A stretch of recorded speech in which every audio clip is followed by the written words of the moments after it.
Olá, pessoal que está aí nos acompanhando hoje no Facebook, nas páginas do Mude Você o Mundo e do Impact Hub Brasília.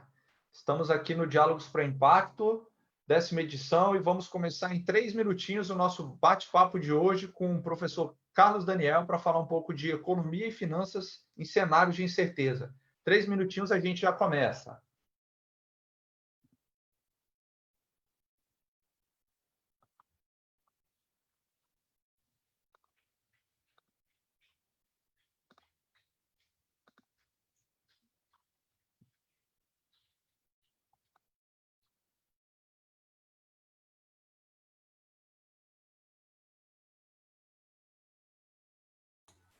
Ô, Gabriel, para eu compartilhar a tela aqui, Carlos, a gente já está na transmissão ao vivo para o Facebook. Para compartilhar é só clicar no. Peraí. no share screen. Perfeito. Tá dizendo que também não tá. Ah, tá, habilitou aqui.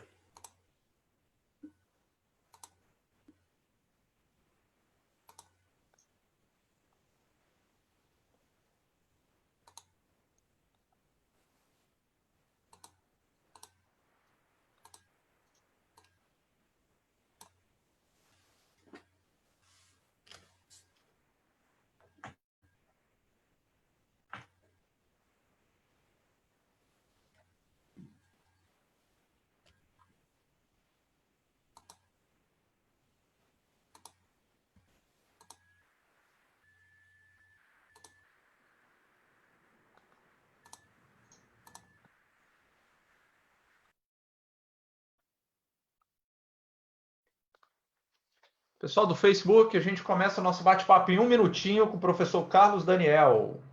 Estamos finalizando aqui alguns detalhes na sala para já iniciar esse bate-papo.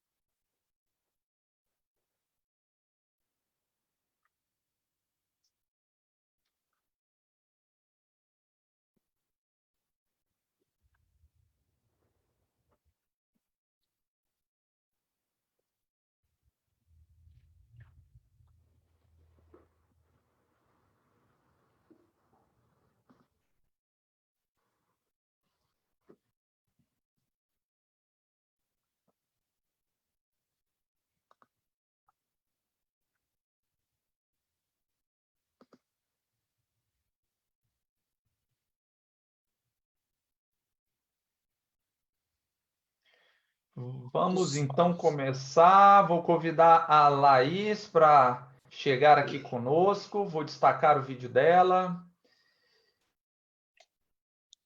Bom, pessoal, boa noite. Boa noite. Deixa eu só desabilitar alguns áudios aqui. Quem estiver com o áudio ligado, vou já desabilitando aqui o áudio, tá ok? Só avisando quem está dentro da nossa sala do Zoom para não ter eco. Bom, vamos começar então nosso bate-papo aqui no Diálogos para Impacto. Hoje é a última edição, a 10ª edição. Nós estamos aqui com a nossa intérprete, Laís Cardoso Amaral, que vai contribuir hoje com o nosso processo de comunicação nessa live com vocês. Bom, pessoal, para vocês entenderem, hoje eu vou começar de uma forma um pouquinho diferente do que eu fiz nas outras edições. Meu nome é Gabriel Cardoso e hoje eu estou aqui com um chapéu de coordenador da pós-graduação em Impacto, Inovação e Empreendedorismo Social do Centro Universitário UDF. Para quem está acompanhando a série Diálogos para o Impacto, nós hoje chegamos na 10ª edição, nós iniciamos ali em abril, logo no primeiro mês ali da pandemia, e hoje a gente está finalizando esse ciclo, né? Hoje é a última edição do primeiro semestre. Então, eu gostaria de iniciar fazendo alguns agradecimentos e recapitulando quem já passou por aqui, para falar também que quem não assistiu alguma das 9 edições anteriores pode acessar os vídeos que estão todos gravados. Nós começamos no dia 13 de abril, então há mais de 2 meses atrás, Começamos falando com... eu fiz a abertura, né, falando sobre empreendedorismo e inovação social como resposta à crise do Covid-19. Depois nós tivemos, no dia 22 de abril, o Fábio Deboni, gerente executivo do Instituto SEIB e também professor da nossa pós-graduação, falando sobre ecossistema de impacto e filantropia.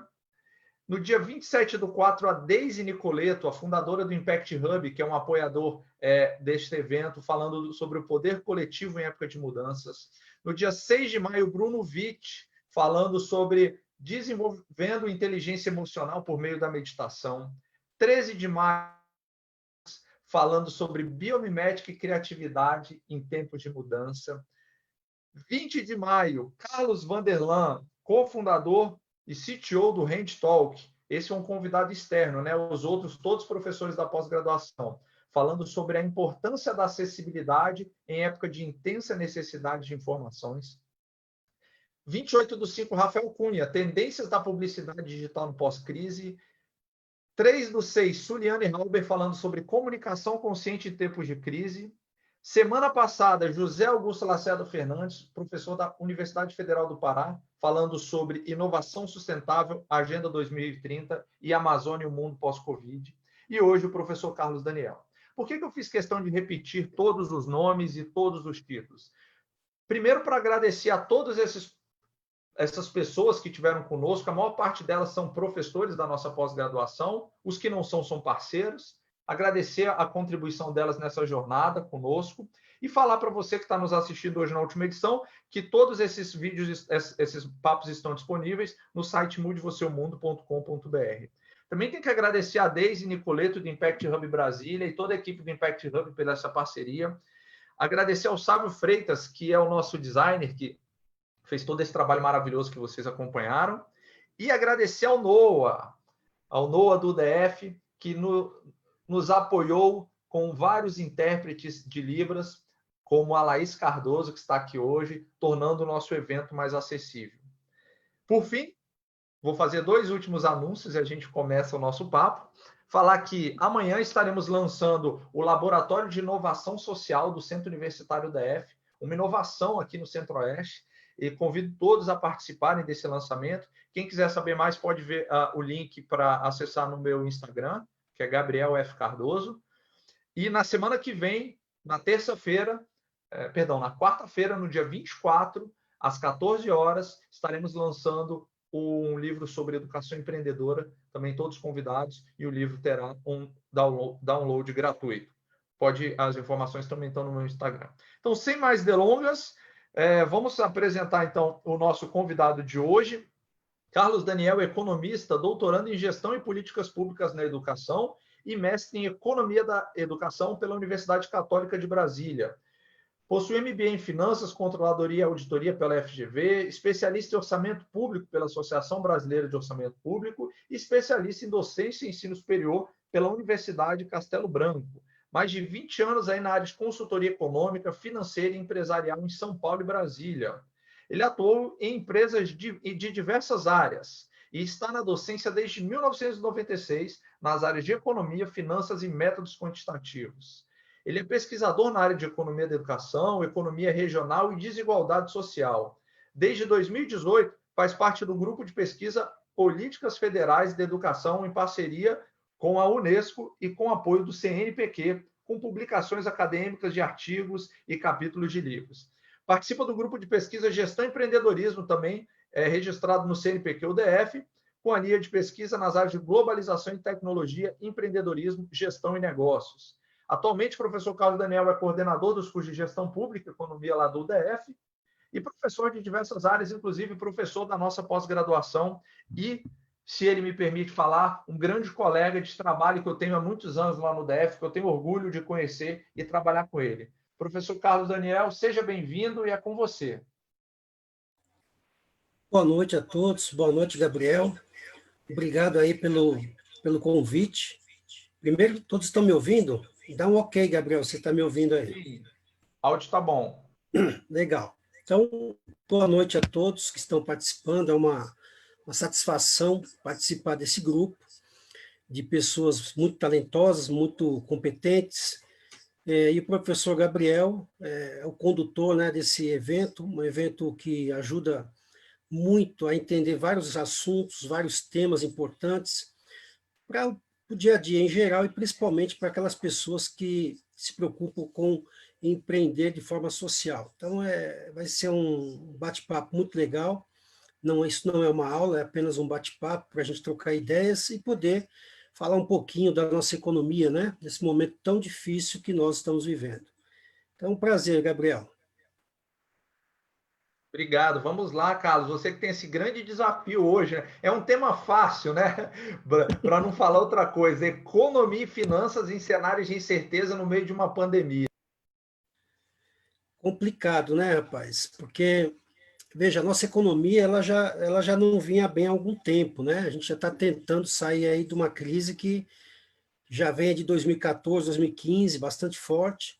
E aí chega a pandemia, né? A pandemia chegou no momento que muito ruim para a nossa economia, infelizmente, para todas as economias do mundo, mas a nossa já estava num processo meio complicado, a gente estava tentando sair de uma situação difícil. E evidentemente que isso afetou os negócios, afetou as empresas, afetou as pessoas, os trabalhadores, de modo geral. Então, a economia hoje, no mundo inteiro, né, ela sente o impacto, não só no Brasil, mas no mundo inteiro, e o Brasil, infelizmente, tem mais esta crise para administrar. Já não estava fácil, agora ficou um pouquinho mais difícil. Eu estou rindo aqui, mas é de nervoso, viu, Carlos? E o que que Imagine, você trouxe? eu trouxe uns números que também não são tão agradáveis, né? Mas como se diz, no fundo do túnel sempre tem uma luz, né? E o bom da economia, Gabriel, e quem está nos ouvindo, é que a economia ela é um trator, né? A economia ela vem e das coisas ruins saem coisas boas, saem oportunidades, não é só desgraça que se tem numa crise, né? Toda crise econômica ela traz consigo oportunidades também. Então, do mesmo jeito que vem dificuldades, mas principalmente para aqueles que estão atentos, que têm um olhar um pouquinho mais aguçado para empreender, principalmente para inovação, sempre acha uma saída nos momentos de crise. Quando está tudo perfeito, tudo funcionando, parece que a criatividade não funciona muito. Mas quando a dificuldade chega, a criatividade fica mais aguçada, né? E isso também se reflete na economia, se reflete nos negócios. O brasileiro, historicamente, ele tem uma tradição de sair rápido, né? A nossa economia brasileira tem uma tradição de sair rápido das grandes crises econômicas que nós passamos. Não só por competência de muitos profissionais, mas também é o jeito do brasileiro de lutar, o jeito do brasileiro de encarar as adversidades, né? Então, eu acredito que o Brasil, apesar dos números, apesar da dificuldade, nós temos aí luz no fim do túnel para muita coisa ainda. Bom, essa é uma, digamos que é uma boa notícia para começar o nosso papo, então, né, Você está Carlos? muito assustado, hein, Gabriel? Eu eu estou um pouco assustado, mas eu acho que o meu susto ele tem outros fatores também envolvidos que eu não gosto, que eu vou evitar de falar, mas assim, Você não quer revelar? não quero revelar. Mas e aí, Carlos? Assim, o que que você trouxe hoje para a gente explorar aí com o nosso público? Eu preparei uma apresentação, não vou me delongar muito, porque ela tem muitos números, mas eu quis, ao invés de eu falar por falar, eu quis trazer dados, né? E todo economista ele tem esse aspecto de dados. Nós temos que mostrar dados, temos que analisar dados. Somente falar por falar não fica muito sólida a conversa, o diálogo em termos de economia. Então, eu trouxe alguns números de fontes confiáveis, de fontes oficiais, para a gente mostrar um quadro. Então, eu dividi mais ou menos em três partes essa minha apresentação para vocês. Uma, um apanhado geral global da economia globalizada, como está nesse momento, né? Uma parte do nosso país, da nossa economia, e aí sim uma perspectiva, ali, um cenário de perspectivas ali em termos de risco e também possibilidades. Então, foi três momentos que eu dividi aqui. Alguns eu vou passar muito rápido, outros eu vou parar um pouquinho mais para poder dissecar um pouco mais o que acontece com a economia. Veja, economia, ela não é tão difícil de você entender. Obviamente que tecnicamente, sim, você tem que estudar um pouco mais, mas, no geral, o dia a dia da economia, temos alguns pontos, alguns indicadores que nos mostram para qual a tendência ou como a coisa está naquele momento. Então, todo mundo que, de repente, não é economista, que não faz isso no dia a dia, mas é importante que ele saiba desses fundamentos, né? Porque ele pode já tirar suas impressões, pelo menos. Ele já tem ali como que a coisa vai ficar, mais ou menos, né? Então, eu trouxe alguns números para a gente mostrar. Eu posso já mostrar aqui, ô Gabriel? Posso começar? Fica à vontade, Carlos, você é que manda. Deixa eu ver se aqui a coisa vai fluir normalmente. Deixa eu ver aqui se o slide vai passar aqui normal. Vai. Então, deixa eu só baixar aqui um pouquinho, tirar a tela aqui. Então, o que acontece? No panorama global, né? Eu coloquei aqui o subtítulo Mundo em Mudança. Por quê?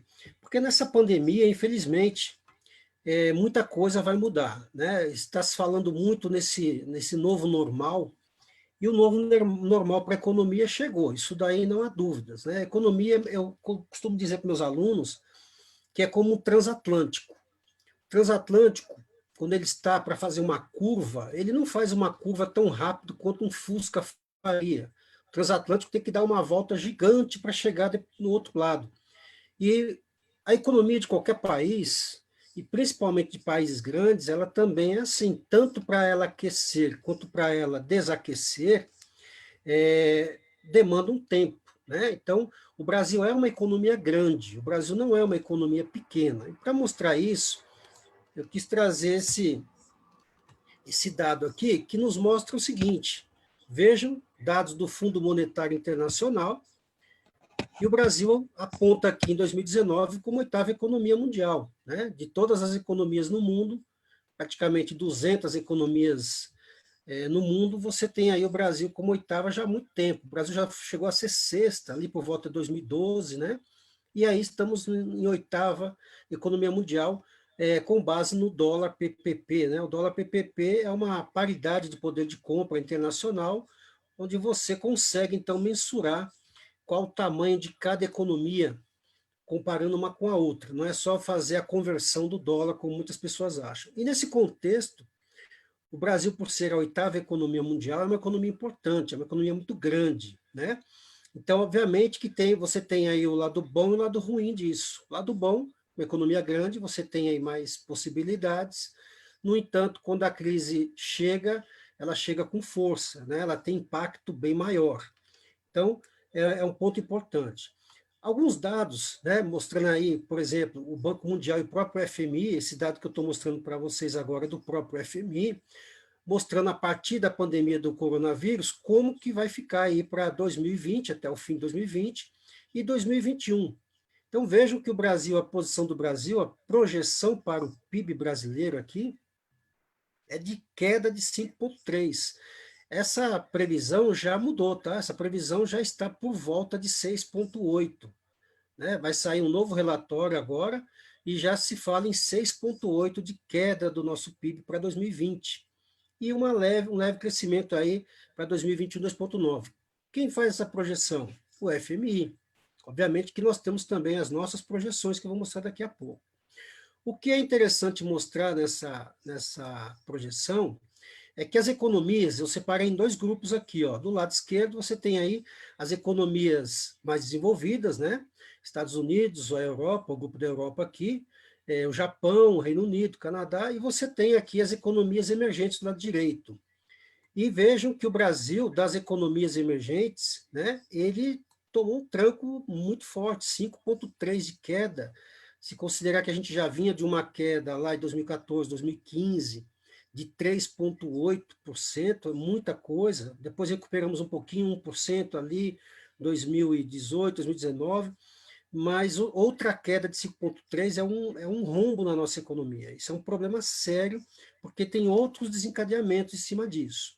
Então, em termos de crescimento econômico, que afeta todo mundo, afeta todos os setores, o prognóstico não é tão bom assim.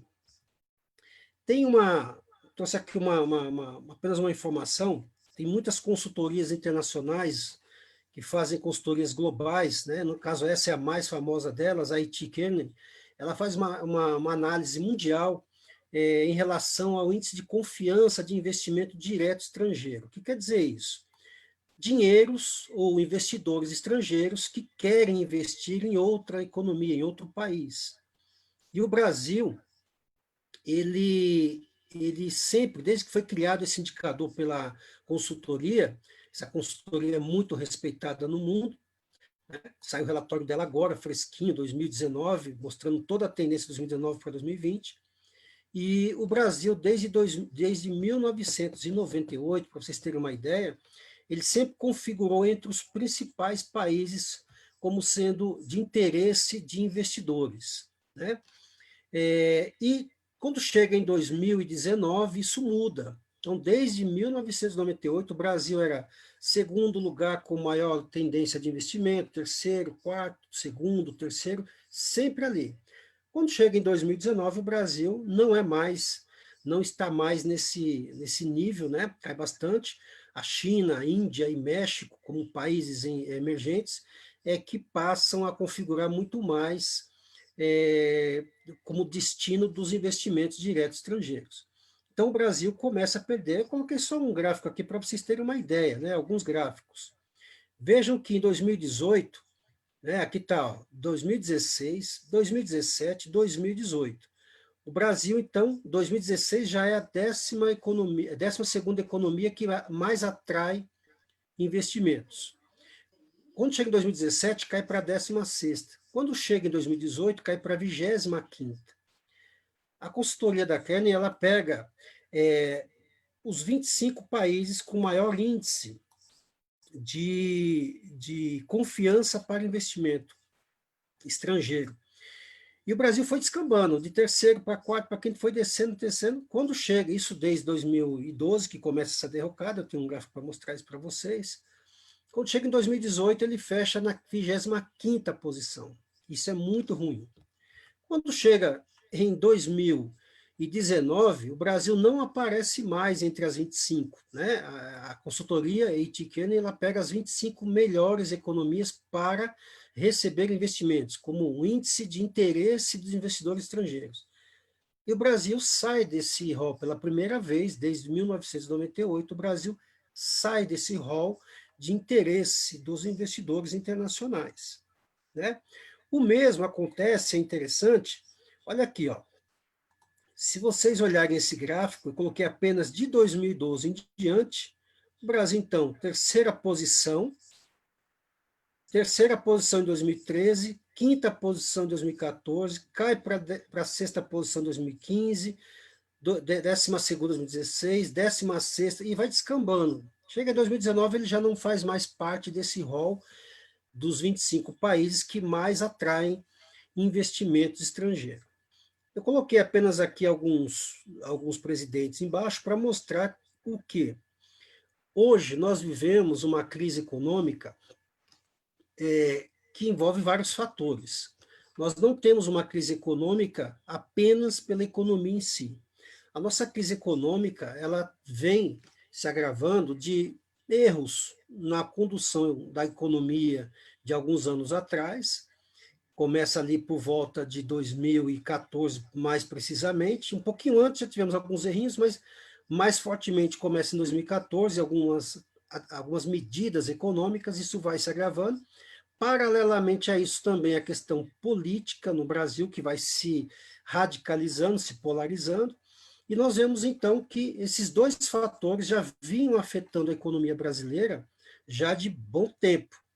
E quando chega agora, começo aí de 2019, esse agravante que é a Covid, né? Que aparece essa pandemia aí para agravar ainda mais a situação. Então o Brasil, diferente de alguns países, até de países desenvolvidos, o Brasil já vinha num processo de degradação econômica e estava tentando sair disso já por volta ali de 5, 6 anos, lutando contra essa situação. Isso mostra em diversos indicadores do Brasil. Né? Isso é um problema para a economia, porque você vai agravando, e o mercado vai perdendo com isso a confiança, tanto o investidor externo quanto o investidor interno, ele vai perdendo um pouco de confiança na economia nesse sentido. E aí a Covid veio para agravar. Só para ilustrar para vocês aqui, esse aqui já é um outro gráfico, que mostra a percepção de confiança dos investidores em termos de otimismo e pessimismo em relação a determinada economia, né? Vejam que em 2012, o Brasil era o terceiro país do mundo que mais atraía otimismo dos investidores, 46%, né? Numa escala de 50%, enquanto que o pessimismo era de apenas 5%. Isso 2012, em comparação em relação a 2010, que foi um ano muito bom para o Brasil. O Brasil cresceu bem naquele ano, 2010, cresceu por volta de 7,5%, um PIB respeitável, né, nesse sentido, mas isso não durou muito tempo, né?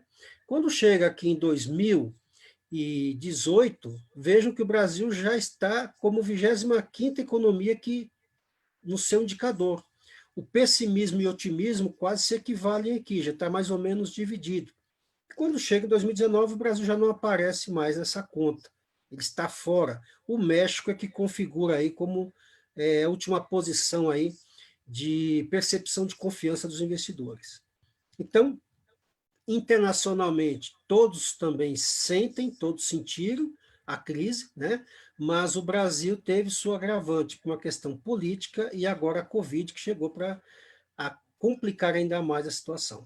Gabriel, você está me ouvindo aí? Eu tenho mais tempo para falar um pouquinho aqui? Tem sim. Eu caí e voltei aqui, vocês nem perceberam. Ah, tá. Mas, mas foi bem rápido. Tem sim, Carlos. A gente tem agora 20 minutos de fala, então acho que você tem mais uns 10, 15 minutos aí e depois a gente bate um papo. Legal. Bom, aí, então, só retomando. Globalmente, né, todas as economias estavam se recuperando já da crise lá de trás, 2008, 2009, aquela crise do subprime que afetou muitos países, afetou a Europa quase inteira, afetou muito os Estados Unidos. O Brasil passou por ela um pouco assim, meio despercebido, mas o mundo inteiro estava ainda se recuperando daquilo, principalmente os governos em relação à questão fiscal, né, que vários países sentiram o impacto disso. Vocês devem lembrar, Espanha, Portugal, Grécia, Irlanda, todos esses países estavam com problemas muito sérios, né? E por conta daquela crise econômica de 2008. E nesse momento, até as grandes economias como China, Estados Unidos, economias maiores que a nossa, já estavam num momento mais forte de recuperação, né? O próprio Estados Unidos já vinha aí num momento bom economicamente, crescimento do PIB, né? E de repente chega a Covid. Bom, qual o problema aí diretamente para a gente? Se países como Estados Unidos e China, que são parceiros comerciais do Brasil, estão com problemas econômicos, nós também teremos problemas econômicos. E por quê? Porque nós exportamos bastante para esses países, para os Estados Unidos, para a China, parte da Europa e também para o Oriente Médio. Então, se países que são parceiros estão tendo dificuldades na sua economia, obviamente que nós vamos ter também dificuldades. Vamos ver um pouquinho do cenário nacional aqui, né, que eu coloquei como contingência de desafios. Para a gente entender um pouquinho por que uma coisa acontece e a outra se complica, nós temos que entender um pouquinho sobre o tripé macroeconômico. O Brasil, desde 99, ele traz essa matriz que, em dado momento, ali por volta de 2013, 14, se quis mudar, o governo na época quis mudar essa estrutura do tripé, não deu muito certo, né? Mas desde 99 que a economia brasileira, pelas autoridades monetárias, trabalha com o tripé macroeconômico, que vem a ser o quê? O câmbio flutuante, não mais fixo, como era antes de 99, ou seja, o mercado é que regula o câmbio, ou seja, a demanda e oferta por moeda estrangeira que vai determinar o valor da moeda estrangeira. Então, esse é um dos tripés macroeconômico, porque o governo pode fazer aí o controle, digamos assim, do mercado de exportação, de importação e da sua própria dívida externa e tudo mais. Então, o governo ele deixa flutuar, porém não muito, né? Ele tem aí o que a gente fala que é uma banda suja, O governo deixa flutuar dentro de uma banda que ele acha que é interessante, tentando equilibrar aí as exportações e importações. Temos também a meta de inflação, que vem desde 99, ou seja, o Brasil saiu daquele modelo de esperar a inflação acontecer para depois computar e passou a colocar meta anual para a inflação, então isso ajudou bastante na visão de negócio, na visão de planejamento, na visão de endividamento, de financiamento. Por quê? Porque você tem uma visão mais de longo prazo, em que o governo diz, olha, nós vamos lutar por uma inflação de 3%, podendo ser no máximo 5% ou no mínimo 2%. Então, o governo dá o norte, né? A equipe econômica do governo dá o norte, e isso aí dá uma certa segurança para o mercado, para os investidores, para as empresas e até mesmo para o trabalhador. O terceiro são as metas fiscais, né? E as metas fiscais, para quem não está familiarizado com esse termo, é, na verdade, como que o governo vai gastar tudo aquilo que ele arrecada. E a ideia é, do que se arrecada de tributos, impostos, contribuições, taxas, e tudo que se arrecada, a ideia é que o governo gaste menos do que isso para que faça o quê? Superávit fiscal. Ou seja, economize parte disso para amortizar dívidas do governo. Bom, esse era o tripé que vinha acontecendo desde 99. Em dado momento, se abandonou um pouco essa visão econômica do tripé macroeconômico e agora se tenta, de alguma maneira, voltar a ele, né? Mas vamos ver os números, como é que estão aí desse tripé. Bom, o que nós temos aí? Só para vocês terem uma ideia, né? Aqui é o PIB, né? Esse relatório aqui é do próprio Ministério da Economia, saiu agora há pouco. O que nós temos aí? A projeção de crescimento para o PIB do Brasil, essa parte aqui que é o real, essa que interessa. Visão, negativo 4,7 para 2020. Segundo, nós vimos lá, o FMI é um pouquinho mais, 5,2, e outro relatório que está para sair, diz aí, chegando em torno de 6, 6,8, na pior das hipóteses. Para os próximos anos, aí já positivo, a projeção do PIB, pouco, né? Um crescimento pequeno, né? Para uma economia como o Brasil, 3%, 2% ainda é muito pequeno, o Brasil precisaria ter uma taxa de crescimento aí de 5% a 6% anual para poder a gente respirar aí, né? Uns 5 anos crescendo a 5%, 6%, dá um respiro na economia razoável. Então, essa é a projeção do PIB.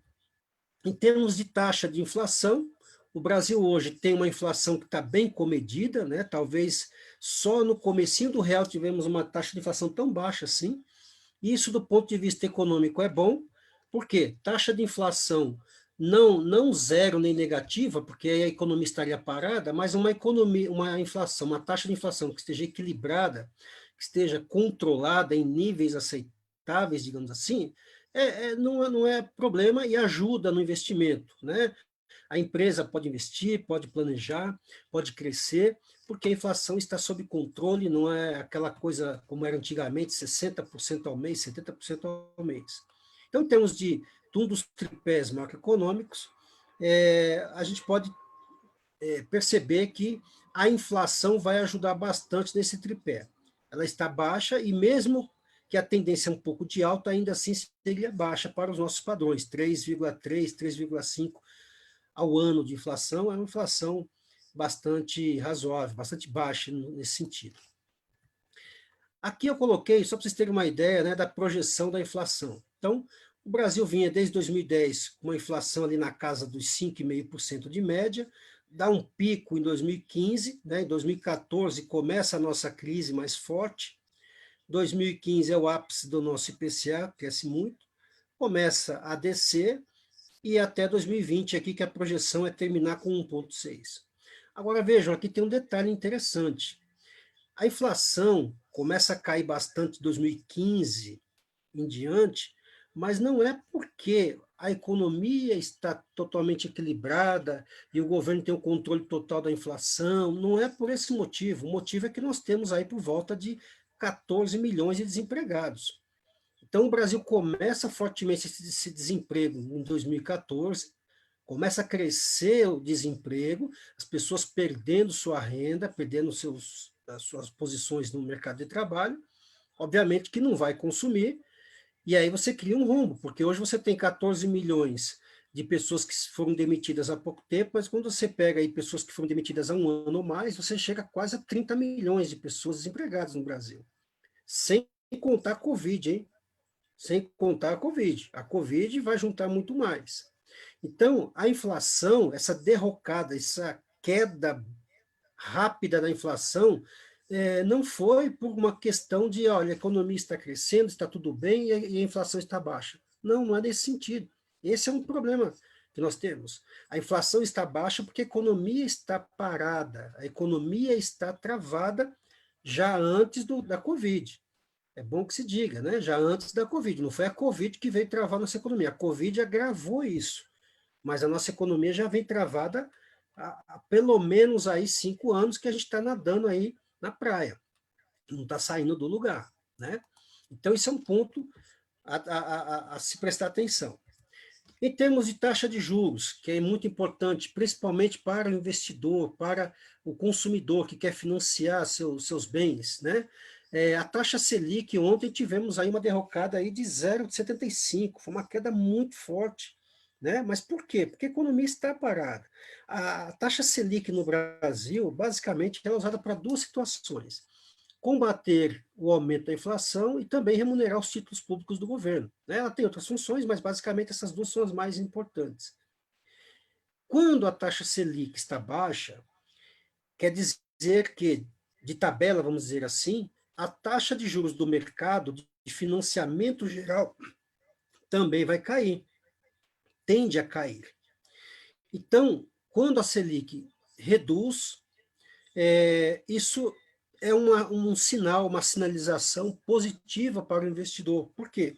Porque tende a sobrar mais recursos no mercado, os bancos precisam emprestar para alguém. Não vai emprestar para o governo, porque tá baixa, a taxa de juros do governo está muito baixa, então empresta para o setor privado, para as pessoas, financia casa, financia carro, financia eletrodoméstico e tudo mais. Então, quando a taxa de juros básica, que é a Selic, está baixa, isso é um sinal bom para quem quer investir, para quem quer ampliar seus negócios, para quem está pensando em montar seus negócios, porque o crédito tende a ficar mais barato. Então, veja o que é interessante. Nesse momento, a economia está parada, Selic nunca teve tão baixa, 2,25, estamos nesse momento, né? Ontem saiu o resultado da reunião do Copom. A inflação baixíssima, estamos rodando a 1,7 ao ano de inflação, mas não é porque a economia está toda acertadinha, controlada, é porque nós estamos com uma crise muito forte na nossa economia, agravada por questões econômicas, sim, mas também questões políticas. Então, há uma incerteza na economia brasileira, há uma desconfiança da economia brasileira nesse momento. E isso vai repercutindo. Então, olhem só o cenário do superávit aqui que nós temos. Esse gráfico aqui, do próprio Ministério da Economia do Brasil, está em inglês, porque foi feito para os investidores estrangeiros, mas olhem só, o que eu tenho aqui, IPCA, então, deu uma queda muito forte, essa linha vermelha é o IPCA, caiu bastante. Nós temos aqui o PIB, que é a linha azul do PIB despencou, tá? E aqui, ó, já é a projeção de 6,48 negativo de PIB, queda do PIB para 2020. E nós temos também aqui o superávit, ou seja, déficit, né, na verdade, de 8%, um déficit de 8%. O que é o déficit primário do governo? Tudo que o governo arrecada e tira tudo que ele tem para pagar, não considerando juros e variações cambiais, por exemplo. Isso quer dizer o quê? Se o governo tem déficit, ele está gastando mais do que ele arrecadou. Isso ele precisa fazer o quê? Dívida para poder honrar esses compromissos. Quando o governo precisa honrar esses compromissos através de dívida, isso tem que sair de algum lugar. Então ele faz o quê? Ele pode aumentar a taxa de juros para atrair dinheiro para isso, atrair pessoas que queiram comprar esse título do governo com base nesses juros mais altos. E isso quer dizer que em algum momento ele vai ter que mexer com o imposto, ele vai ter que ampliar a sua base tributária, senão como é que ele vai pagar isso? Né? Então, quando a gente vê esses números de superávit primário, que na verdade não é superávit, é déficit primário, porque ele deve mais do que arrecada. Constante, como nós podemos ver nesse gráfico aqui, olha a situação, pessoal. Em azul é o PIB, e essa linha mais em vermelho é o nosso déficit primário. Então, vejam que de 2014 em diante a coisa foi se agravando. O PIB caiu bastante aqui, ó, 2015, 2016. Depois, o PIB deu uma leve aumentadinha aqui, 2017, 18, 19, né? E a projeção aqui, de novo, 4,7, 5,2, dependendo de quem está fazendo a projeção. E a tendência ainda para 2021, 22, 23 é um PIB bem baixo, com ainda déficit bem interessante, né? Bem complicado. Essa situação do tripé, então, o câmbio, por exemplo, o câmbio brasileiro, ele deu uma disparada há pouco tempo atrás, aí, há uma semana, 2 semanas, chegou a 6 e pouquinho, voltou, recuou, agora está na casa dos 5 e pouco. Isso tudo tem alguns problemas para a nossa economia interna. Quando você aumenta demais o dólar, o preço do dólar, você desestimula as exportações, fica mais caro para o comprador estrangeiro comprar do Brasil. Então, ele vai preferir comprar de países que vendem mais barato, que tem uma relação cambial mais barata. Então, o Brasil teve um problema com isso. Dentro do nosso país, o consumo está baixo. As famílias estão comprando muito pouco. Por quê? Porque a maioria das famílias está com endividamento que já não é de hoje, que isso vem, né? Deixa eu pegar aqui. Então, olhem só esse gráfico, olha que interessante. Nós temos aí a média de endividamento das famílias, segundo o Sistema Financeiro Nacional, em relação à sua renda. Tá? Não estou falando aqui de alimento nem de aluguel, estou falando de dívida que se faz ali na Casa Bahia, que se faz ali para comprar um carro. Ou seja, em média, as famílias brasileiras estavam vindo na faixa de 43% da sua renda comprometida com dívidas. Isso começou a cair um pouco por volta ali de 2016, e quando chega agora em 2018, 2019, começa a subir novamente. Esse gráfico aqui vai até março de 2020. A tendência é isso subir mais ainda, porque muita gente vai financiar dívidas, vai refinanciar suas dívidas, refinanciar os seus imóveis, seus automóveis. Então, nós teremos mais essa agravante aí na nossa economia.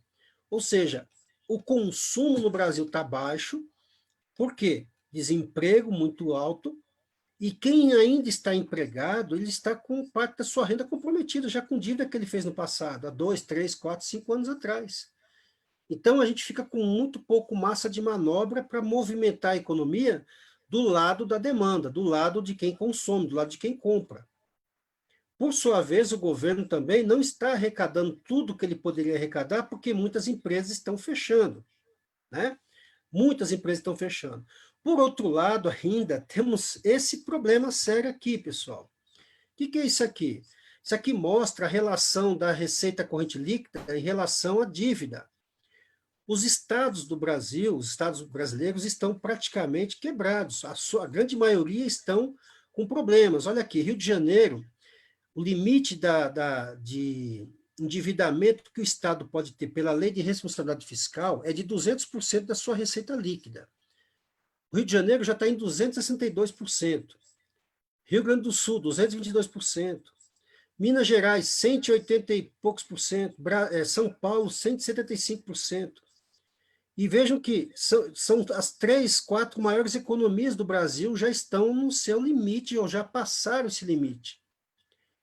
Se vocês perceberem que a grande parte do PIB brasileiro gira em torno desses 4 estados, São Paulo, Rio de Janeiro, Minas Gerais e Rio Grande do Sul, nós vamos ter uma pressão muito forte nos próximos meses, né, dos estados em relação à União. Como é que vai resolver isso? Porque os estados estão com problemas.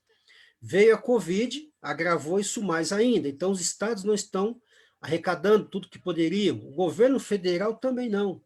Então, é um desafio muito grande para a economia brasileira, como que ele vai lutar contra isso, porque Estado, e eu não coloquei aqui os municípios, tá? Os municípios também estão numa mesma situação. O limite deles é de 120, tem município que já passou 400% da sua receita, com dívidas, né? Então, é um problema muito sério isso. Em termos de indicador de confiança interno, dentro do país, aqui agora nosso, né, os nossos empresários, como é que eles estão enxergando? Todos os setores, os grandes setores aí, essa é a visão. Olha como que nós vimos e como nós estamos nesse momento. O nível de confiança da indústria, da construção civil, do setor de varejo, consumo, serviço, despencaram, né? Então, isso é o quê? É um sinal de que a economia realmente está muito abatida, está muito abalada aí por anos, não é por conta só do Covid, né? Deixa eu mostrar esse outro aqui. Esse gráfico aqui mostra o quê? Nível de confiança. Aqui, ó, junho de 2020. O Brasil vinha numa média ali de 210 pontos de nível de confiança, que era um nível bom para os parâmetros brasileiros. Algumas vezes caiu um pouquinho, subiu um pouquinho. Chegamos ali por volta de 2015, 2016, nesse ápice gigantesco, praticamente 500 e poucos pontos, aqui 580 pontos. Chega em 2018, tivemos outro pico, e agora também em 2020, com outro pico de nível de risco país. O que quer dizer isso? Isso quer dizer que o investidor estrangeiro, aquele investidor que traria os seus bilhões, seus milhões de dólares para pôr numa empresa brasileira, para pôr aqui, para ficar 30, 40, 50 anos esse dinheiro aqui, seja numa fábrica, numa indústria, numa empresa, ele pensa duas vezes, ele fala, não, eu vou colocar no México, o México está melhor, vou colocar na Rússia, vou colocar na China, ele vai procurar naquele indicador de confiança onde tem a melhor possibilidade. Então, nós estamos, na verdade, lutando contra vários indicadores que mostram para a gente que nós precisamos mudar esta realidade. O Brasil precisa entrar nos eixos em termos políticos e precisa entrar nos eixos em termos econômicos, porque senão a tendência desses dados é cada vez piorar mais. A pandemia do corona veio e só mostrou mais claramente como está a situação brasileira. Dado esse momento que o governo está passando agora e vai ter que tomar atitudes, vai ter que gastar muito com questões sociais, e o mundo está fazendo isso, né? Você pega o relatório da ONU, e a própria ONU diz que as economias desenvolvidas vão ter que abrir mão de muitos recursos para a questão social. Muita gente perdeu emprego. Você não pode deixar milhões e milhões de pessoas sem emprego por muito tempo. Você pode quebrar a economia de tabela, você quebra a economia global. E quem puxa a economia global? Os países desenvolvidos. Então, o Brasil, apesar de não estar no rol das economias desenvolvidas, mas é uma economia forte, uma economia grande, ele vai precisar fazer alguma coisa em termos sociais, porque já vínhamos com problema e agora esse problema se agravou. Então, você já tem casos de muitas famílias passando necessidades, pessoas que perderam seu emprego não vão arrumar outro tão fácil nos próximos meses, vão engrossar a estatística do desemprego. Então, o desafio para a sociedade é muito grande e muito mais para o governo nesse sentido, do governo federal e os governos estaduais e municipais, né? É o que eu falei no início, o novo normal na economia chegou para o Brasil. O Brasil vai ter que se superar nesse sentido. Então, só para vocês terem uma ideia aqui, dados do Sebrae, ó, saiu essa semana,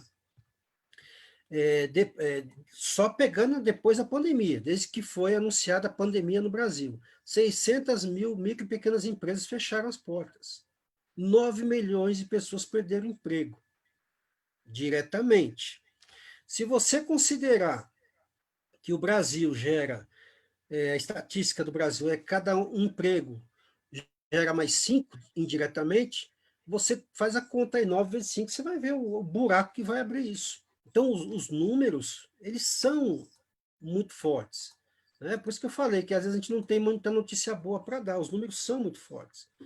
Se eu fosse só falar por falar, pareceria que, né? Mas não, são dados, isso são dados, são fatos. Bom, mas e o cenário, qual é então? Eu vislumbro duas situações, Gabriel. Primeiro, a questão dos riscos. Que riscos temos agora, principalmente para quem quer investir, para quem vai começar a investir? Ou para quem já está, precisa ficar atento nesse novo normal da economia brasileira. Você tem taxa de juros de mercado, que tem que ficar atento a isso, por quê?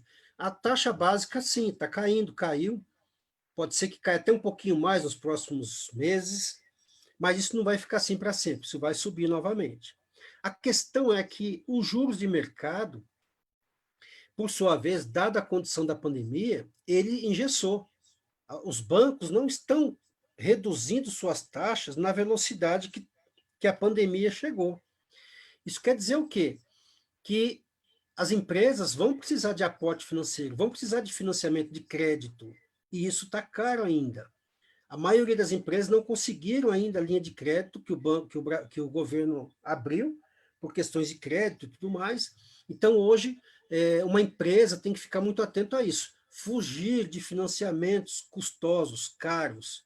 Se possível, adie. Se possível, se organize, porque a taxa de juros está muito alta. Tempo de duração da recessão é outro problema. Ninguém sabe dizer quanto isso vai durar. Nem fora do Brasil, nem dentro do Brasil. Você não tem esse número mágico. A recessão vai durar 6 meses, vai durar um ano. Não tem como a gente falar isso hoje, dada a condição da pandemia do Covid. Quando você tem uma recessão que a origem dela é somente econômica, dá até para se ensaiar aí um cenário. Mas quando você tem uma recessão causada ou agravada por conta de uma pandemia, fica mais difícil. A própria China hoje está com receio de que se comece uma segunda onda, né, do coronavírus lá. Então, isso tudo causa o quê? Insegurança, causa incerteza, né, para os investidores. Risco da atividade, tem que ser visto isso com muita força. Qual é o risco da minha atividade? A minha atividade, vejam, o comércio como se abalou com essa crise da Covid. O comércio, praticamente, os serviços se abalaram demais. Setores da aviação, setores de hotelaria, o pessoal sentiu impacto total. Caiu praticamente 90% da atividade, né? Acesso ao crédito está mais complicado. Ambiente de negócio ficou mais turvo, o ambiente de negócio, né? Ficou mais complicado enxergar o ambiente de negócio, tanto por uma questão econômica, mas por uma questão também de legislação, do que dá, do que não dá para fazer nesse momento. Falta de planejamento, isso não pode existir nesse momento, tem que ter planejamento, agora é a hora de pôr todo o planejamento em prática e replanejar novamente. E a questão do descontrole financeiro, não dá para ter descontrole financeiro nesse momento. Então, a grande empresa ela tem tudo isso organizado, mas o pequeno empresário, o pequeno investidor, o pequeno empreendedor, ou aquele que está começando, ele tem que ter muito claro isso. Controle financeiro, planejamento, para poder superar toda a parte de cima aí que eu citei. Então, são os riscos que o pequeno empresário, principalmente, tem que ficar atento. Carlos, Como... Oi? nós temos mais 15 minutos e estou com 3 perguntas aqui. Se você Certo. puder fechar as oportunidades uns 5 minutinhos, você acha que consegue para eu fazer as perguntas? Já vou fechar. Bom, então, como nem tudo é desgraça, temos aí as oportunidades, né? A Covid trouxe descortinou algumas oportunidades. Então, você tem aí, por exemplo, na área de saúde, muita coisa nova está surgindo, muitas possibilidades na área da saúde que veio e vão ficar depois da Covid. Negócio, na área social, então, nem se fala. Negócio nas áreas sociais tem muita coisa a ser feita. Na área de educação, com as novas tecnologias, mudou muita coisa. Treinamento profissional, né? Muita gente vai ter que ser retreinada ou treinada na questão tecnológica. As novas tecnologias que surgiram e vão surgir nos próximos dias, próximos meses. Comércio aqui não é o comércio tradicional, mas o comércio inovador. Há espaço para isso? Há, com o uso da tecnologia. Então, pensar a economia para negócio agora, com a cabeça diante da pandemia, não é aconselhável, não. A pessoa tem que pensar agora pós-pandemia, ou seja, o que foi que fez, o que mudou na economia no sentido de negócios, no sentido de mercado. Terceirização com tecnologia, área de serviços, logística. Então, tem muitas áreas que a pandemia mostrou que tem oportunidades de negócios interessantes e inovadores. Então, a ideia hoje, para quem quer empreender, não é que ele desista. Toda crise sempre tem crise econômica vão surgir sempre. A questão é, pense fora da caixa nesse momento, replaneje seu negócio, se você já está no negócio, né? Não são os números na economia, eles vêm e vão. Esse é o quadro hoje, essa é a fotografia hoje da economia. Não quer dizer que será a mesma daqui 5 anos, daqui 3 anos, né? Então, o que se pede hoje? Inovação. A gente viu com a pandemia que a inovação falou mais alto. Em todos os setores, né? Você vê claramente que quem usou mais tecnologia, mais inovação, mais criatividade, saiu na frente de quem se manteve no tradicional. Eu deixo aqui uma frase, né, de um grande economista, que ele diz o seguinte, né, essa frase ele disse em 1900 e os anos 30 ali, por volta dos anos 30. A verdadeira dificuldade não está em aceitar ideias novas, mas escapar das antigas, tá? Então, basicamente é isso que eu tinha para falar para vocês. Estou aberto a perguntas aí, Gabriel, e se tiver que retomar algum slide, alguma coisa aqui, estou aí à disposição. Ótimo, obrigado, professor Carlos. E essa foto é ótima, né? Essa foto é fantástica, assim, ela representa realmente o apego que muitas vezes nós temos às ideias antigas e tentamos encaixá-las de qualquer forma em novos contextos, né? Muito boa essa imagem para fechar o papo. Nós temos 10 minutinhos, Carlos, para encerrar o Diálogos para Impacto. A gente tem essa 1 hora sempre. E eu estou com 3 perguntas aqui, mas eu vou juntá-las em 2, para você ter tempo de responder. Tá. Bom, a Alessandra, que é ex-aluna lá do DEF, ela faz a seguinte pergunta: seria um momento bom para trocar de carro, por exemplo, financiando uma parte desse valor, haveria uma taxa mais baixa no momento? Porque ela ficou um pouco confusa, que em algum momento ela entendeu que você falava que a taxa estava boa para financiamento privado, mas depois que isso seria um risco. Então, essa parte ficou um pouco confusa para ela.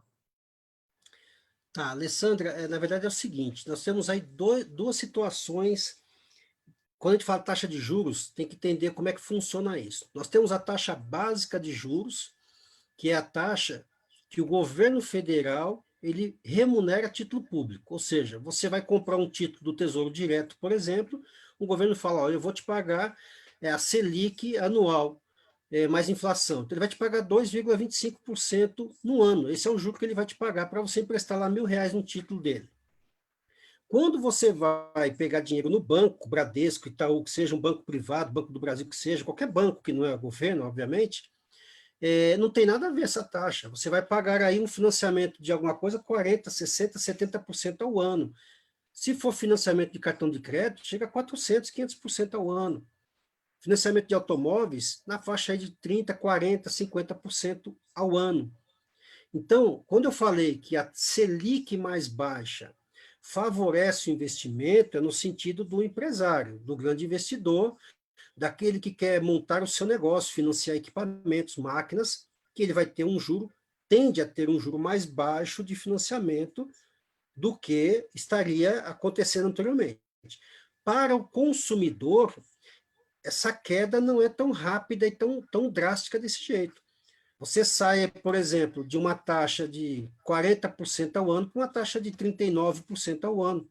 O banco, no Brasil, nós temos o oligopólio do banco. Você tem aí 4, 5 bancos no Brasil, que dominam o mercado financeiro brasileiro. Então, nesse momento, você trocar de carro, financiar carro, eu diria para você, do ponto de vista financeiro, econômico, não é uma boa. Se você tem um carro que já está quitado, já está pago, evite dívidas nesse momento. Agora, se há necessidade de fato de você trocar esse carro, você procure a melhor proposta, porque o juro está alto. Alto por que está alto?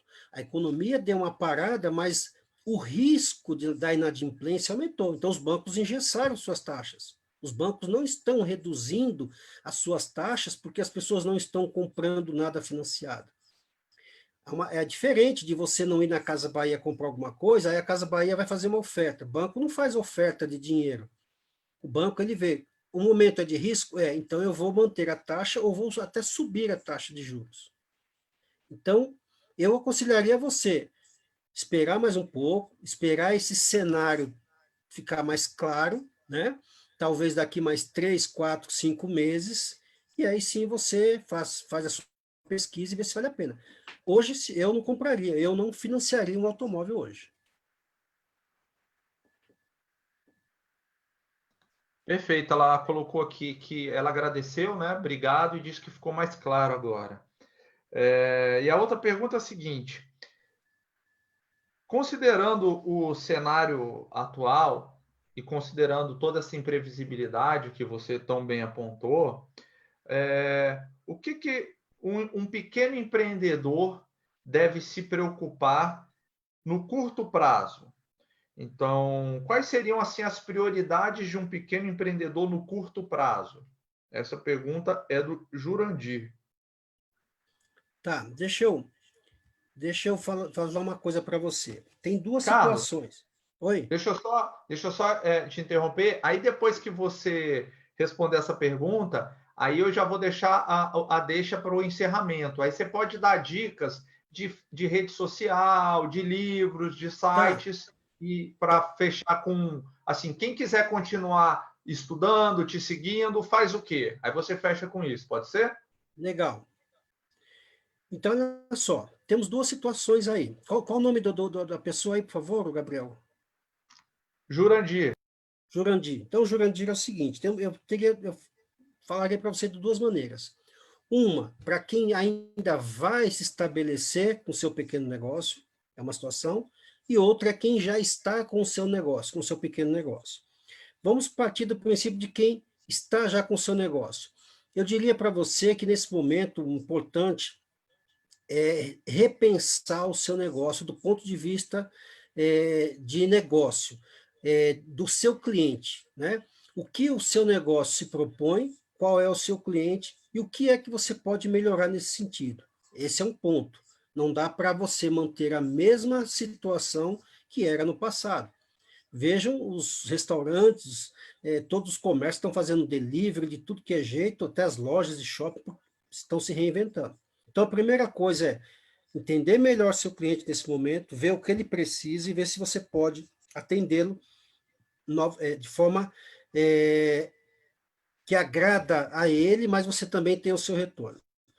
Do ponto de vista interno, técnico, eu diria que você tem que prestar muita atenção no seu fluxo de caixa, né? Como que você está com as suas receitas, com os seus custos, repensar os seus custos, ver se você pode reduzir algum custo, eliminar algum custo definitivamente, tá?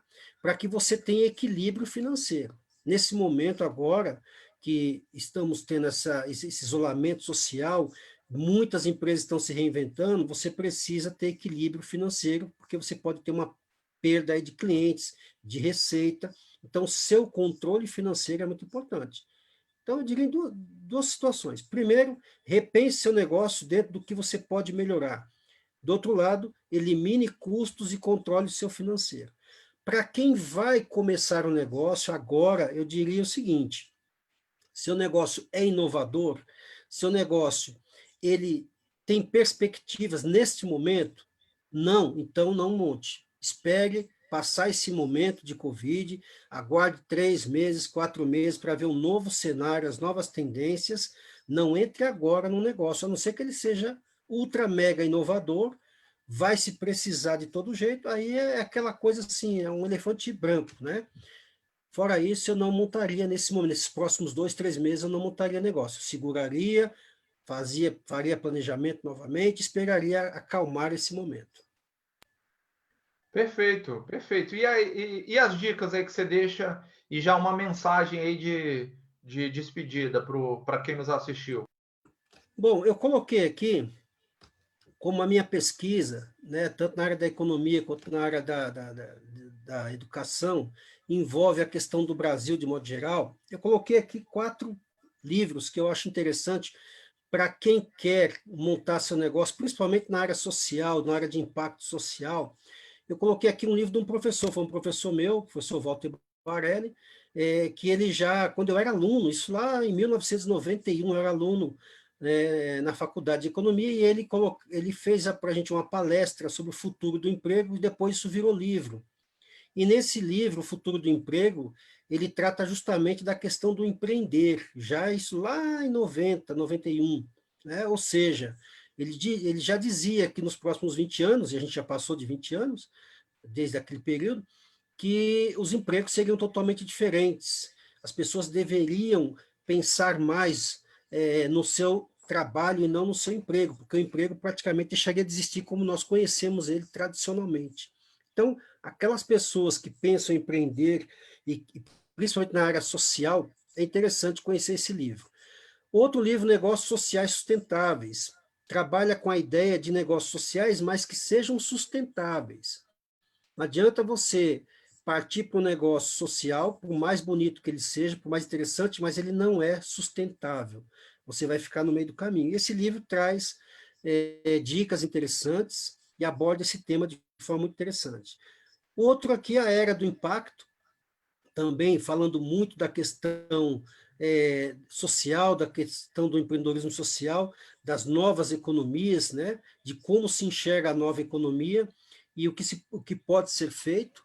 Então, é muito interessante também, volto a dizer, para aquele empreendedor, principalmente, que quer atuar no empreendedorismo social, na área de impacto. E para conhecer o Brasil e ver a realidade do Brasil, esse livro, Desigualdade Econômica no Brasil, do Márcio Postman, é um livro que, quando eu li, eu pensei que eu morava em outro país, porque ele traz uma realidade tão crua, nua e crua do nosso país, que a gente fica impressionado.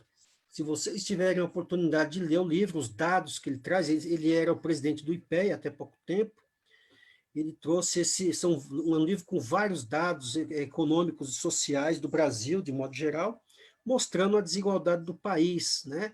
E aí a gente vê quanta coisa a gente poderia fazer para melhorar socialmente nosso país. Então, tem aí 1000 possibilidades de negócio na área social, também, se não é na área social, na área normal, de empreendedorismo normal, que não seja de impacto social, mas é importante que você se informe de quem é o nosso país, como é o nosso país, quais as tendências do nosso país.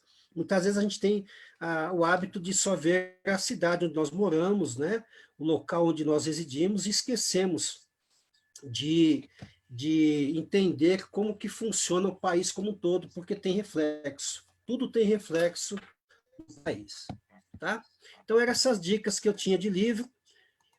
Se alguém quiser mandar alguma mensagem, querer saber mais alguma coisa, eu deixo meus contatos aqui para vocês. Tem meu WhatsApp, tem meu e-mail, tem aí meu site, que está agora em fase de manutenção, e tem outros, Facebook, Instagram, tá aí. Tá certo? Professor Carlos Daniel, muito obrigado pela sua participação, muito obrigado pela essa bela aula que você nos deu sobre macroeconomia contemporânea, ultra contemporânea, né? É um grande desafio analisar esses dados com a velocidade que eles estão se alterando, e eu acho que você trouxe um pouco de clareza para todos nós aqui que assistimos. Agradeço sua presença, agradeço a Laís Cardoso, que é Cardoso também. Nós não somos parentes, mas somos Cardoso, pela sua ajuda aqui hoje conosco. Agradeço a todos que estiveram com a gente nessas 10 edições. Foi ótimo. No próximo semestre a gente está pensando se a gente volta, como que a gente volta. Vamos ver como que vão ser os desdobramentos aí dessa crise. Mas a pós-graduação, Impacto, Inovação e Empreendedorismo Social do DF, que organizou esse evento, né, durante essas 10 edições, ela vai continuar. Então, quem quiser saber mais sobre a pós-graduação, é só entrar no site mudevocêomundo.com.br/pós-graduação, e aí você sabe um pouco mais de informação. Tá bom, gente? Obrigado. Sou Carlos. Obrigado. Obrigadão. Boas férias para você. Vamos Tudo nos falando, viu? Obrigadão. Tchau, tchau, gente. Até mais. Até mais.